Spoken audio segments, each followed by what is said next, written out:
Item 2 is proclamations and presentations. We don't have any, but I think it's incumbent upon myself to discuss the Jefferson project here that has definitely a buzz out there. So I'd like to talk about the Jefferson Sewer Relief Project, if you indulge me for a few moments. I know what has become the big issue, of course, is right at the 10 Mile and going north on Jefferson Avenue. But I'd just like to, again, we've probably heard it before, but I'd like to just go back over the project for a moment. So again, indulge me on a little bit of this. So the Jefferson Relief Sewer Project, right, at the end of the day, is about water quality, about in the north end, assisting in basement backups, but truthfully about water quality. About less discharges of combined sewer overflows into Lake St. Clair. That is what this whole project is, and the project is in essence been funded without from the federal government because we got ARPA money and it has come through Kevin Hertel and John James, but the lion's share has come from Commissioner Miller and the county. They're the ones who have assisted in using their funding to help do this project. So at the end of the day, when this project is completed, the combined sewer overflows that flow from Rio Vista, because that's where it ends up. It goes out Rio Vista, the building there that sits on the northwest corner of Jefferson. It goes down there, down Rio Vista into an old pipe that's built in 1929, 1,000 feet out there, and discharges in there. And many times it's in an average year, we're discharging 8-9 times a year. The goal here is to get under 50% less, so we'd be maybe at 4. At the end of the day, you're talking millions and millions of combined sewer overflows that will be pulled out of the system, and we all have heard about water quality, you know, for years, and this is, again, what we're trying to do. But this project, again, is not a city project. It is the SCMSD, Sanitary Southeast Macomb Sanitary District project. They handle the sanitary flow in the city of St. Clair Shores, Roseville, and East Point. We, just in the city here, the Hoffman Pump Station, the Rio Vista Pump Station, and the Martyr Road Booster Station. Those 3 stations are handled by the SCMSD. Again, this is who the project is running. It is a 60-inch pipe that goes from Bon here to 9 Mile Road. If you go from Bon here north of the city limits and go from 9 Mile south of the city limit, there's 2 pipes. Why at 2000, when we did the Lake St. Clair Water Initiative, they didn't put the second pipe in is irrelevant now, but there isn't. So there is a constriction here in this area. So that's why we've put the 60-inch pipe we're putting in here. So again, that will not have that bottleneck, and we'll be able to hold more, send more to Chapaton, and again, at the end of the day, not just discharge into Lake St. Clair. That's the whole goal. A very challenging project. Why challenging? A couple of reasons. Jefferson, it's a boring project. In most cases, it's boring. We have done some open cuts, but mostly it was boring. The way Jefferson curves makes it very challenging. You have to keep bringing the boring machine up, bringing it back down. It's not a straight line. You can't just run it straight down, because if it was a straight line, we'd put that boring machine in one time and go all the way down, but you can't, so you got to keep picking it up and bringing it in. Tough. Because you have to bring them up and then set it in there. It takes sometimes weeks. You have 19 side streets. There's always things in the way of those 19 side streets, sewers, sanitary sewers that we have to lift. Issue 25 feet down too. So this is not a pipe that's close. It's deep down that they're digging. And when you dig that deep, there's all kinds of infrastructure that is part of that whole digging. That makes it the challenging part of the project. We are at now 10 Mile. I would tell you the Stevens Relief was the first real challenge we had. That's at Trombley and Kramer right in there where the Stevens drain, which is the lake, comes right at us. We had to make sure we got under there, and telling you that you're less than a foot under that pipe. So that was a difficult one. We are through that. We are out now at 10 Mile. So the sanitary leads that crosses 10 Mile, we had to shut 10 Mile down because you got to raise that in order for the pipe to go underneath that. There's not enough room to keep 10 Mile open, so that's why 10 Mile at this point is shut down, so we can raise that sewer so that we can put our sewer and keep going south or north. We hope, well, we know it'll be done by June 12th, meaning 10 Mile will be open again by June 12th. All honesty, we're hoping a little earlier, but you always have issues.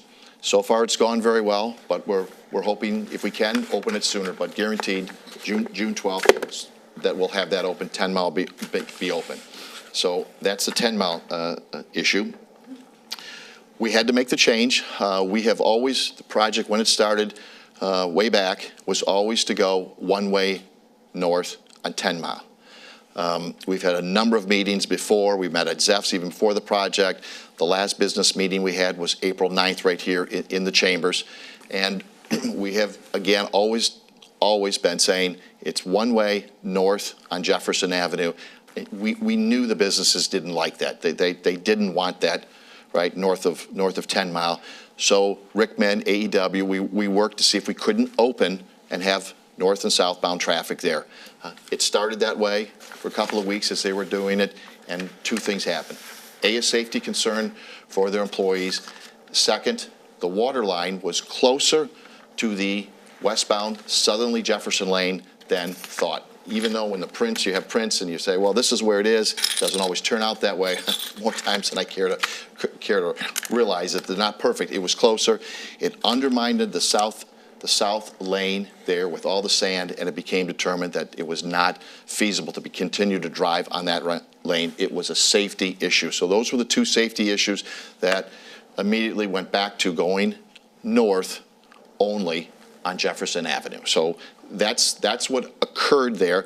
And then once it went north, we then started to put up the barricades, right? We put up a message board, and that occurred on Tuesday, the 26th, I think, is that date of May, is when we put up the message board. Just look at, yep, the 26th.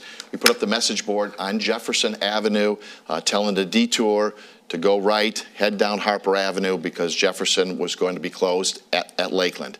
The message board and some of those signs did not work well enough. They have continued to go through, as they still do now. Then on Friday, we put up more detour signs. We took one lane from Jefferson. We took Jefferson at 11 Mile down to one lane on Jefferson, trying to push that traffic to go down to the detour, down Harper, down 11 Mile Road to Harper. And then just past 11 Mile Road on Jefferson, we put up more barricades that said, road closed, local traffic only. So you only have now one lane to go here. Again, a sign that says local traffic, road closed. People are still, of course, going. I'm hoping it's less. I think it's a little bit less, but they're still breaking through. That's the most the SEMSD do. We can't close that road there, and I'm not sure I think that's a good idea, because there's 25 streets between 11 Mile Road and Lakeland. If you take them on both sides, it's a lot of residents who need to, go there. You'd end up pushing that traffic all the way down side streets.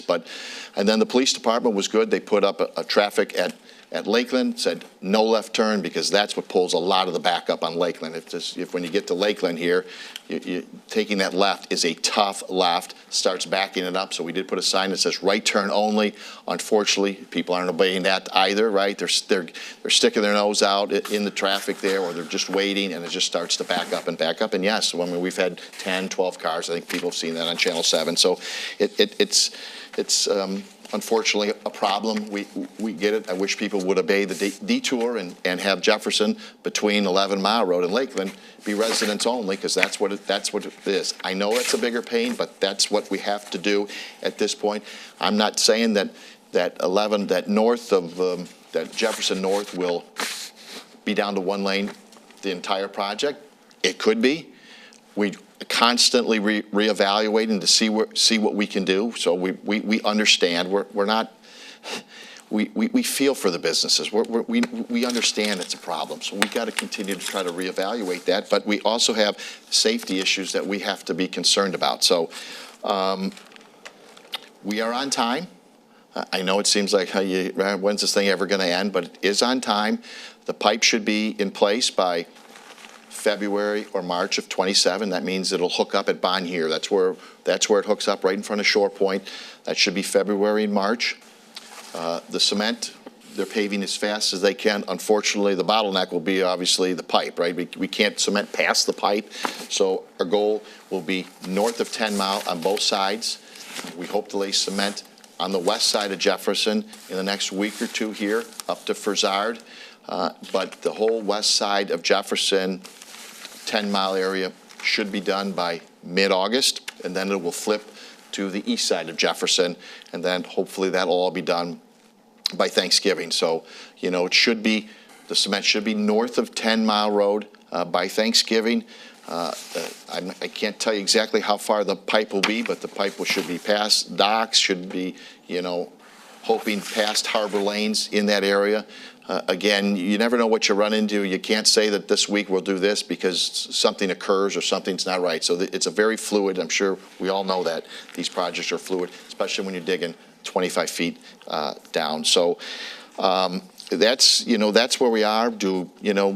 Maybe at the fact we didn't communicate well enough maybe to the community that, we were going to go to the one lane. We immediately had to go. We don't want to stop this project. I mean, we did hear complaints on Saturday. My gosh, you're still out there working. We have to keep working. We want to make sure that we get this thing done. We're all cognizant of getting out of this road as fast as possible. And so we continue to work on Saturday. At least Florence, who's laying the cement, is doing that. But I would just say, we have said over and over, this is going to be north would be one lane. So we have always said that. We'll continue to evaluate that. But for safety issues at this point, it has to be where it's at. So.